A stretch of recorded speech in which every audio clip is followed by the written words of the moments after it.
जय जगन्नाथ। जस्य स्मरण मात्रेण जन्म संसार बंधनात् विमुच्यते नाम तस्मै विष्णवे प्रभ विष्णवे। ଯାହାଙ୍କୁ ସ୍ମରଣ କରିବା ମାତ୍ରେ ଏ ଜନ୍ମର ସକଳ ପାପ ନାଶ ହୁଏ, ସବୁ ବନ୍ଧନ ଫିଟିଯାଏ। ସମସ୍ତ ଚର ଅଚରର ଯିଏ ସୃଷ୍ଟିକର୍ତ୍ତା, ସର୍ବଘଟରେ ଯିଏ ବିଦ୍ୟମାନ, ଅଣୁରଣିଆନ ମହତ ମହିଆନ, ସେହି ପରମେଶ୍ୱରଙ୍କର ପାଦତଳେ ଶତକୋଟି ପ୍ରଣାମ ଜଣାଇ ଆସନ୍ତୁ ଯିବା ପୁଣ୍ୟର ମାସ, ଧର୍ମର ମାସ, କାର୍ତ୍ତିକ ମାସର କିଛି ଦିବ୍ୟ ତତ୍ତ୍ୱ ଆଉ କିଛି ରହସ୍ୟକୁ। ସମସ୍ତ ମୁନି ଋଷିମାନେ ଏକତ୍ର ହୋଇଛନ୍ତି ନୈମିଷାରଣ୍ୟରେ। ସୁତ ମୁନିଙ୍କ ପାଖରୁ ଜାଣିବାକୁ ଚାହିଁଛନ୍ତି ଏପରି କି ବ୍ରତ ଅଛି ଯାହାର ଆଚରଣ କରିବା ଦ୍ୱାରା ସଂସାରୀ ମନୁଷ୍ୟଟିଏ ମଧ୍ୟ ଅଶେଷ ପୁଣ୍ୟର ଅଧିକାରୀ ହୋଇପାରେ। ସୁତମୁନି କହୁଛନ୍ତି, ସେ ଏ କଥା ଦିନେ ମହର୍ଷି ବ୍ୟାସଦେବଙ୍କୁ ପଚାରିଥିଲେ। ତାଙ୍କୁ ସେ କହିବା ବେଳେ ସ୍ୱୟଂ ବ୍ୟାସଦେବ ମଧ୍ୟ କହିଛନ୍ତି, ତାଙ୍କ ପୂର୍ବରୁ ଦେବୀ ସତ୍ୟଭାମା ସ୍ୱୟଂ ଶ୍ରୀକୃଷ୍ଣଙ୍କୁ ମଧ୍ୟ ପଚାରିଥିଲେ। ଦେବୀ ପଚାରିଥିଲେ, ହେ ନାଥ, କୁହନ୍ତୁ ତ, ଏ ସଂସାରରେ ଯେତେ ବ୍ରତ ଅଛି ତା ମଧ୍ୟରେ ସର୍ବଶ୍ରେଷ୍ଠ ବ୍ରତ କିଏ? କାହାକୁ ଆଚରଣ କରିବା ଉଚିତ? ଦେବୀଙ୍କ ଅନୁରୋଧକୁ ଏଡ଼େଇକି ଯାଇପାରିବେ ମଧୁସୂଦନ? ଦେବୀ ସତ୍ୟଭାମାଙ୍କ ପ୍ରଶ୍ନର ଉତ୍ତର ଦେବାକୁ ଯାଇ କହୁଛନ୍ତି, ଦେବୀ, ତୁମେ ଭଲ ଭାବରେ ଜାଣ, ତମେ ଯାହା ଚାହିଁଛ ମୁଁ ତାହା ତୁମକୁ ଦେଇଛି। ତୁମର ଏହି ସନ୍ଦେହର ମୋଚନ ମଧ୍ୟ ମୁଁ କରିବି, କିନ୍ତୁ ତୁମେ ପ୍ରଥମେ ଜାଣ ତୁମେ କିଏ? ଅଶ୍ରିତ୍କୃତ ଯୁଗ ଶାନ୍ତି ମୟା ପୂର୍ଜା ଦ୍ୱିଜୋତ୍ତମ ଆତ୍ରେୟ ଦେବ ଶର୍ମେତି ବେଦ ବେଦାଙ୍ଗ ପାରଗ। ପ୍ରଭୁ କହୁଛନ୍ତି, ଦେବୀ ଜାଣ, ସତ୍ୟ ଯୁଗର ଅନ୍ତ ସମୟର କଥା। ଆତ୍ରେୟ ବଂଶରେ ଜନ୍ମ ଲାଭ କରିଥିବା ଜଣେ ବ୍ରାହ୍ମଣ ତ୍ଥିଲେ। ତାଙ୍କ ନାମ ଦେବଶର୍ମା। ବିପ୍ରର ଧର୍ମ ପାଳନରେ ସେ ଖୁବ୍ ନିଷ୍ଠାବାନ। ତାଙ୍କ ପତ୍ନୀ କନ୍ୟା ସନ୍ତାନଟିଏ ଜନ୍ମ କରି ଦେହତ୍ୟାଗ କଲେ। ଅତି ଯତ୍ନରେ ବ୍ରାହ୍ମଣ ଦେବଶର୍ମା ସେହି କନ୍ୟା ରତ୍ନଟିକୁ ପାଳନ କରିବାକୁ ଲାଗିଲେ। ସମୟ ବଢି ଚାଲନ୍ତେ ସେପଟେ କନ୍ୟାଟି ଯୌବନ ପ୍ରାପ୍ତ ହେଲା। ଅପରୂପ ଲାବଣ୍ୟମୟୀ କନ୍ୟାଟିର ମୁଖ ଦେଖି ଦିନ କାଟୁଥିବା ଦେବଶର୍ମା ବ୍ରାହ୍ମଣଙ୍କ ମନରେ ଝିଅ ବିବାହର ଚିନ୍ତା ଆସିଲା। ଏହାରି ମଧ୍ୟରେ ବ୍ରାହ୍ମଣ ଦେବଶର୍ମାଙ୍କର ଭେଟ ହୋଇଥିଲା ପିତୃମାତୃହୀନ ଏକ ଅରକ୍ଷିତ ଯୁବକଙ୍କ ସହିତ। ନାମ ତାଙ୍କର ଥିଲା ଚନ୍ଦ୍ରହୋତ୍ର। ପିଲାଟିକୁ ଆଣି ଅତି ଯତ୍ନରେ ପାଳନ କରିଥିଲେ। କେବଳ ପାଳନ କରିନଥିଲେ, ବ୍ରାହ୍ମଣ କୁଳର ସମସ୍ତ ବିଦ୍ୟା ମଧ୍ୟ ତାକୁ ପ୍ରଦାନ କରିଥିଲେ। ସମୟ ବଢି ଚାଲନ୍ତେ ଯେତେବେଳେ ତାଙ୍କ ନିଜ କନ୍ୟାର ଚିନ୍ତା ତାଙ୍କୁ ବିବ୍ରତ କରିଥିଲା, ସେତେବେଳେ ଚନ୍ଦ୍ରହୋତ୍ର ସହିତ ସେ ନିଜ କନ୍ୟାର ବିବାହ କରିବାକୁ ସ୍ଥିର କରିଥିଲେ ଏବଂ ବିବାହ ମଧ୍ୟ କରିଦେଇଥିଲେ। ଚନ୍ଦ୍ରହୋତ୍ର ସହିତ ତାଙ୍କ କନ୍ୟା ଗୁଣାବତୀର ବିବାହ ସମ୍ପନ୍ନ କରିଦେବା ପରେ ତାଙ୍କ ପରିବାରରେ ପୁତ୍ରୀ ଗୁଣବତୀ, ପୁତ୍ରୀର ସ୍ୱାମୀ ଚନ୍ଦ୍ରହୋତ୍ର ଏବଂ ନୈଷ୍ଠିକ ବ୍ରାହ୍ମଣ ଦେବଶର୍ମାଙ୍କ ସଂସାର ଗଡ଼ି ଚାଲିଲା। ଦିନେ ଦେବଶର୍ମା ଏବଂ ଚନ୍ଦ୍ରହୋତ୍ର ଯଜ୍ଞର କର୍ମ ଅନୁଷ୍ଠାନ ପାଇଁ କିଛି ସମିଧ ସଂଗ୍ରହ ଉଦ୍ଦେଶ୍ୟରେ ବିନ୍ଧ୍ୟାଚଳ ପର୍ବତର ଘୋର ଅରଣ୍ୟ ମଧ୍ୟରେ ପ୍ରବେଶ କରିଛନ୍ତି।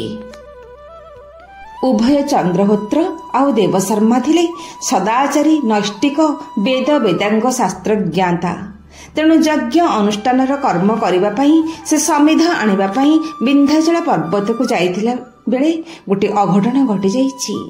ଭକ୍ତ କବି ମହାଦେବ ଦାସ କାର୍ତ୍ତିକ ମାହାତ୍ମ୍ୟରେ ବର୍ଣ୍ଣନା କଲେ, ଘୋର ଗହନ ବନେ ପଶେ ସମିଧ କାଷ୍ଟ ଅଭିଳାଷେ ଖୋଜନ୍ତେ ଲତା ଗୃହ ଦେଶ ତୋରିତେ ମିଳିଲା ରାକ୍ଷସ କୁଳିସା ଦଣ୍ଡ କରେ ଧରି ବେନି ବିପ୍ରଙ୍କୁ ବଧ କରି।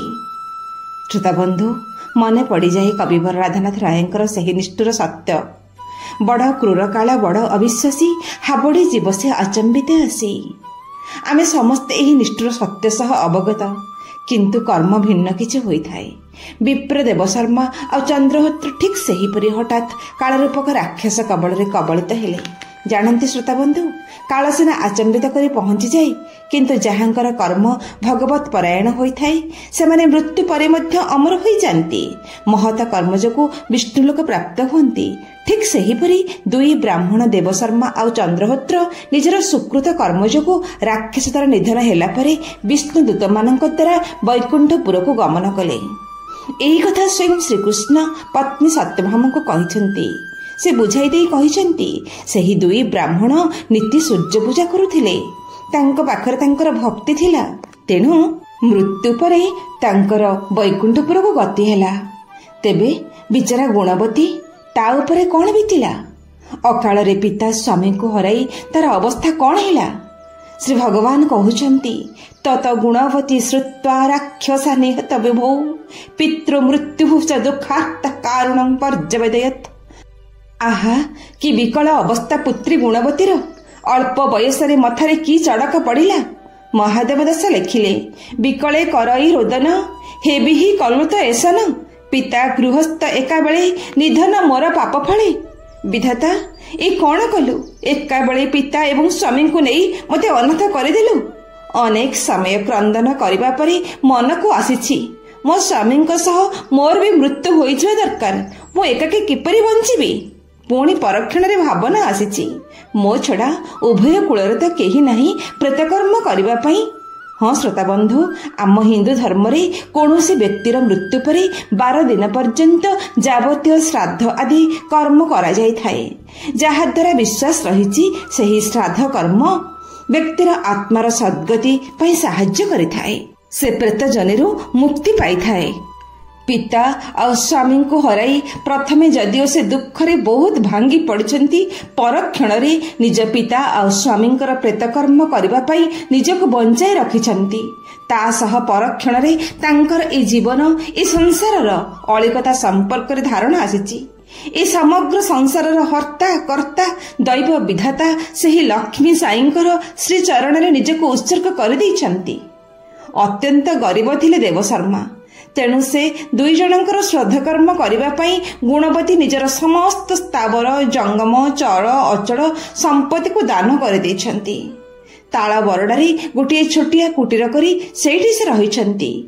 ପୂର୍ବେ ପୁରାଣ ଥିଲା ଶୁଣି ଆତ୍ମାର ଲାଭ ମନେ ଗୁଣି ବିଷ୍ଣୁର ଅତି ପ୍ରିୟ ବ୍ରତ କାର୍ତ୍ତିକ ବିଧି ଯଥାକୃତ୍ୟ ସଂକଳ୍ପ କଲା ତାହା ବାଳି ସ୍ୱଭାବେ ଏକାଦଶୀ ପାଳି। ନିଜ ଆତ୍ମାର ଉଦ୍ଧାର ପାଇଁ ଯେ କାର୍ତ୍ତିକ ବ୍ରତ ହିଁ ଏକମାତ୍ର ପୁଣ୍ୟମୟ ବ୍ରତ, ଯାହା ବିଷ୍ଣୁଙ୍କର ଅତି ପ୍ରିୟ ବ୍ରତ।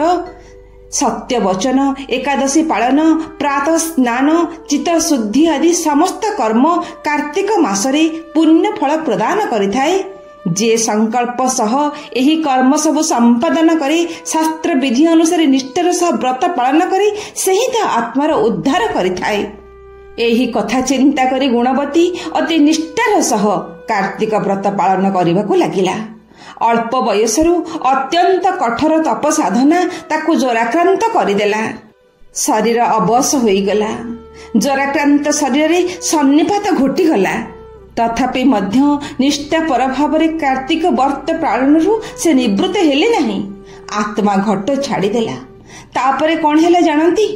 ସତ୍ୟଭାମା ଆଶ୍ଚର୍ଯ୍ୟ ହୋଇ ଚାହିଁଛନ୍ତି। ତାପରେ କ'ଣ ହେଲା? ଭଗବାନ କହୁଛନ୍ତି, ଶୁଣିବ? ତାପରେ କ'ଣ ହେଲା? ବିଷ୍ଣୁଙ୍କୁ କଲା ଦର୍ଶନ, ଛାମୁରେ ପାଇ ସମ୍ମାନ, ଲକ୍ଷ୍ମୀ ସଙ୍ଗତେ ସଖୀ ହୋଇ ରହିଲା ଦିବ୍ୟ ଭୋଗ ପାଇ। ପ୍ରଭୁ ଶ୍ରୀକୃଷ୍ଣ ଦେବୀ ସତ୍ୟଭାମାଙ୍କୁ ବୁଝାଇ କହୁଛନ୍ତି, ଗୁଣବତୀ ତାଙ୍କର ପୁଣ୍ୟ କର୍ମ ହେତୁ ମୃତ୍ୟୁ ପରେ ବିଷ୍ଣୁଲୋକ ଗମନ କଲେ ଏବଂ ଅତ୍ୟନ୍ତ ସମ୍ମାନ ସହ ସ୍ୱୟଂ ପଡ଼ିଦାତ୍ରୀ ମା ଲକ୍ଷ୍ମୀଙ୍କର ସଖୀ ହୋଇ ରହିଲେ। ଆଶ୍ଚର୍ଯ୍ୟ ହୋଇଗଲେ ଦେବୀ ସତ୍ୟଭାମା। ସତେ ଏଡ଼େ ପୁଣ୍ୟମୟ କାର୍ତ୍ତିକ ବ୍ରତର ଆଚରଣ? ପ୍ରଭୁ ଶ୍ରୀକୃଷ୍ଣ ହସି ହସି କହୁଛନ୍ତି, ଏତିକିରେ ପୁଣ୍ୟକର୍ମ ସରିଯାଉନି ସତ୍ୟଭାମା, ଆହୁରି ଆଗକୁ କ'ଣ ହେଲା ଜାଣ?